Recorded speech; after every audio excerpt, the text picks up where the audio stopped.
I used to love Huawei products. They're one of the very few tech companies that no matter what, I would always tune in to see what they were announcing next, because it just felt like they were consistently trying something new. Then they got banned in 2019. They got banned from selling in the US, they got banned from working with US companies, and they even got banned from working with companies that just use US technology. It was brutal. And given how critical US tech is in the making of a smartphone, everything from the software to the chips to the antennae to get signal, everyone just kind of assumed, well, Huawei is just going to slowly die over the next couple of years and fade into history. But 4.5 years have passed since that ban, and Huawei is not dead. They're still making new products with new features that you probably didn't even know tech products could do right now. Which begs two questions. How are they doing that with all the restrictions? And also, how good are the products now? I've been surprised. I think you will too. So this is their latest stuff. Let's go from the tablet to the earphones to the watches to the thing that I'm most curious about, the smartphones. So this is the Mate Pad Paper Mat, and on the face of it, it seems pretty unremarkable. It feels very mid-range, like nothing bad about it, but just standard. Standard materials, standard looking camera, standard screen bezels. It's all about what you'd expect for a tablet just under $500.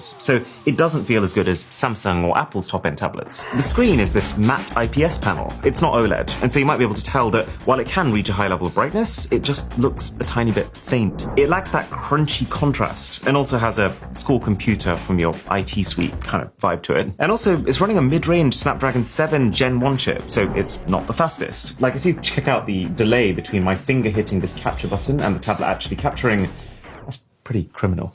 But this is where we start to diverge from the tablets you might know. See, this is not running Android. This tablet is running Harmony OS. So years before the US ban actually came into place, clearly Huawei saw it coming, and they'd started working on a backup plan. An operating system of their own that didn't rely on Google's Android, and I guess to compensate getting kicked out of the Google group, a way to create their own group to seamlessly integrate all of their products. Now, on one hand, this is basically Android. To make sure that every Harmony OS product is still compatible with Android apps, Huawei had to start with the basic open source, available to everyone version of Android, and then layer their OS on top of that. But then on the other hand, this whole unification of their various devices that they talked about years ago, I feel like they've done it. So if I swipe down from the control panel, I'll see something called Huawei Super Device. Click into that, and this is basically my entire solar system of Huawei gadgets. And then if you want to link two products, you just drag one into another. So if I drag my earphones into this tablet, they become the audio source instead of the speakers on the tablet. And then within that, I've got settings for how I want that relationship to function, like